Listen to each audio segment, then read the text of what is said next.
my dudes. Wednesday, my dudes. It is Wednesday, my dudes. Wednesday, my dudes. It is Wednesday, my dudes. Wednesday, my dudes. It is Wednesday, my dudes. It is Wednesday, my dudes. My Wednesday, my dudes. It is Wednesday, my dudes. My Wednesday, my dudes. It is Wednesday, my dudes.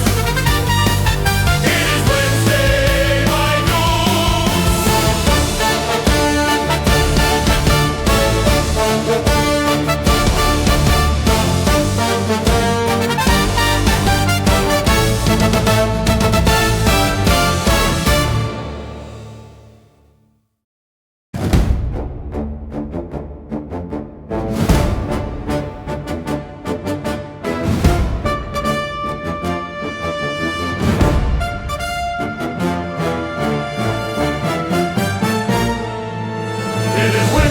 my dudes, it is Wednesday, my dudes, it is Wednesday, my dudes, it is Wednesday, my dudes, it is Wednesday, my dudes, it is Wednesday, my dudes, it is Wednesday, my dudes, it is Wednesday, my dudes.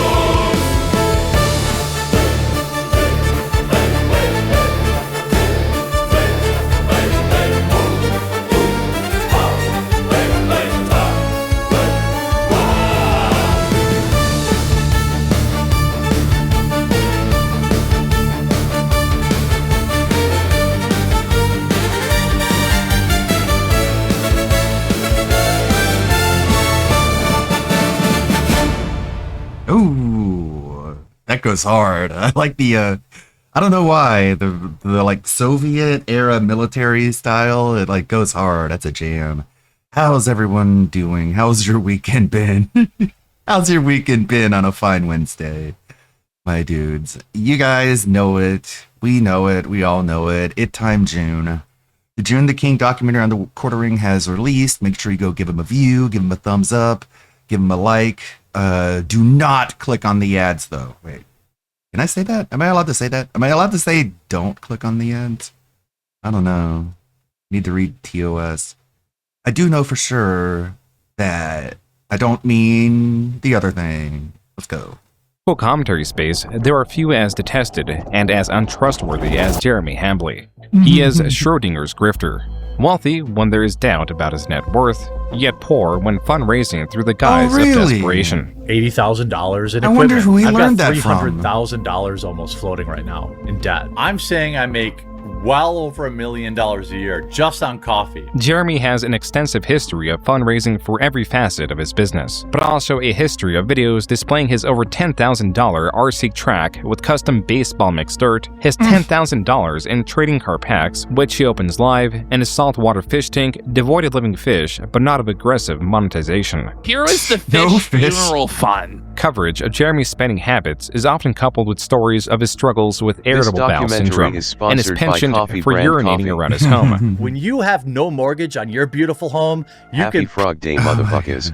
Hope you are well, Ludwig. Oh yes, the June the King documentary has come out. It is about 3.5 hours of perpetual downfall. You love to see it. Key in it. Like, Jeremy has a long way to go. Like, you already saw, like, he has a lot of fucking shit. He's got I cuss a lot, don't I? He's got a lot of stuff. He's gonna have to sell that eventually in his downfall, so still got a few years to go. Wherever you want. And the fact that they think this is some kind of own is weird. It's never something. Have you seen him wear, like, I don't know if the documentary covers it yet, but he's like wearing eye makeup on stream now because everyone's making fun of the big giant purple eye bags under his eyes, so he's wearing like concealer. I denied. And it's obvious. The combined decline of viewership, revenue, and respect for him have induced more outbursts, furthering his decline, and increased interest in his history, which he desires to conceal. So who is Jeremy Hambly? What truly motivates him? And why does he have over 10 channels spread across his nearly 2 decades on YouTube? An important part of grifting is to sell with confidence or with purpose, not in the belief of the product, but for the sake of personal gain. Jeremy Hambly in the 2000s discovered that he was seemingly good at 2 things: computer repair through his employment at a computer repair shop and persuasion. This is the type of skill that I had realized working fixing computers, that I was good with people. I was good with sales. I was good with relationships. I was really good at relating to people. Jeremy, in enrolling in management computer systems courses at the University of Wisconsin-Whitewater, discovered he was not good at two things, just one. It was really just hardcore coding, which I'm awful at. Jeremy struggled with his programming classes, often skipping classes to instead stay at home and drink. In a single semester, he was placed under scholastic probation as his grade point average dipped below what the University of Wisconsin-Whitewater was willing to accept. Jeremy, through a tribunal, was given a chance to explain why he should be allowed to return to the college. I decided to go into my tribunal and say, like, look, I'm changing my major. I think I'd be really good in marketing, and here are the many reasons why. I also said, I'm having problems with my girlfriend and being away from home because I knew how to play on people's heartstrings, you know? Jeremy's emotional plea worked. He returned to the school to study marketing.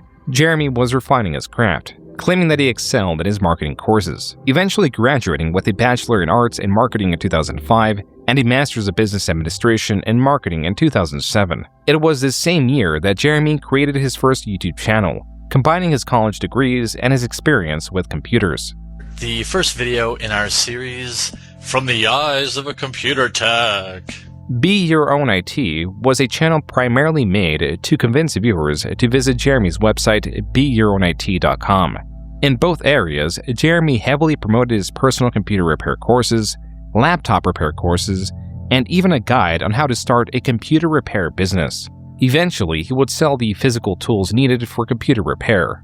Among the hundreds of videos encompassing guides, general information on computer components, and advice, few would be archived. The videos that were would haunt Jeremy for decades. At the office this week, we had a situation where one of the techs came across some pictures on a customer's computer that were of the child variety. I don't really know there's any tech way to put that. The point of this video is just to remind people that, you know, as techs, we read your emails, so to speak. I'm not saying it's right. I'm just saying it happens. So if you have things there that are better you don't ways want to phrase text this to see, you know, maybe change the folder name when you take it in if you can. Or maybe just While not some do would that. see this video as informative in how computer techs have access to users' personal information, others So if you're going to have like child porn and stuff, can you at least like try to hide it? It's like, no, wouldn't you just be like, or better yet, just like, I don't know, jump off a cliff? would eventually view this as Jeremy per his specific example. like at that point, like just go ahead and like kiss a wood chipper, I guess. Advising predators on how not to get caught. For the time being, That's what you should do this instead. video was buried under popular tutorial videos of questionable quality. Jeremy soon moved on from this channel, not from disinterest, but rather the interest of who Jeremy claims was a venture capitalist, or VC. Some VC guy bought that channel from me, and I think I got $160,000. So I got a big check. This was when I was 22 years old, 23 years old. Side note, it is impossible for Jeremy to sell that YouTube channel at the age of 22 or 23. With his year of birth being 1983, it would place the transaction in 2005 or 2006, a year or two before his channel was even created. Regardless, Jeremy's claim does seem to hold some merit, Better yet, as just early say as porn and not bring 2011, up there were CP in different general hosts for on your the Be Your Own example. IT channel. With this potential transaction, cursed the DSP possible Sonic selling hat. of the Be Your Own IT channel, something changed with Jeremy's outlook on YouTube. Suddenly, channel growth could translate directly to revenue. The grift, as it were, was not entirely in the selling of products through his personal websites. It could now also be to sell a channel and the website coupled to it.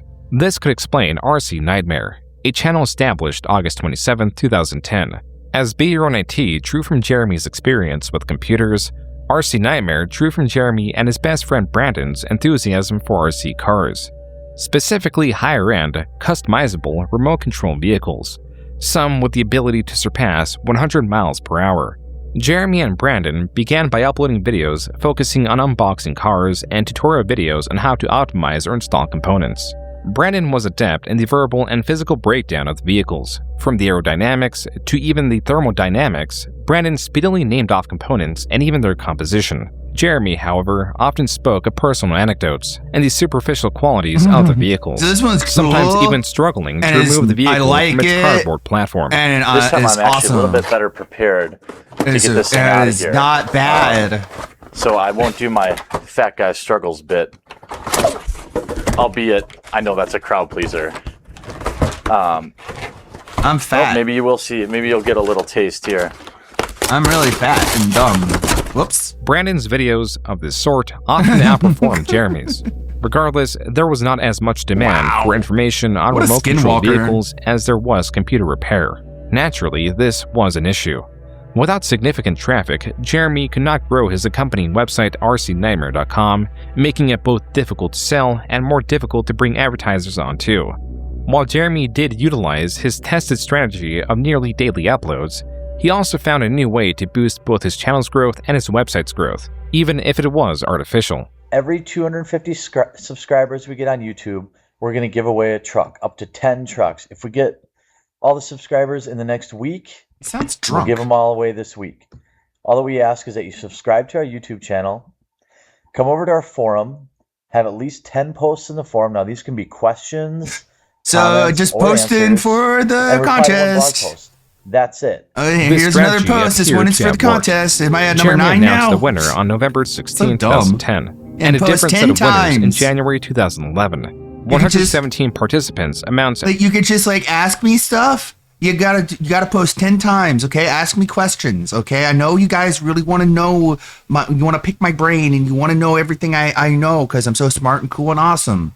So you should be able to just like ask me questions so I can answer them and feel like I'm like a person that people go to for answers. It's just like it's the same DSP impulse, the same Captain Alex impulse. It's like, who do you think you are? Why do you think people need to come to you for advice or knowledge? Like, what the fuck?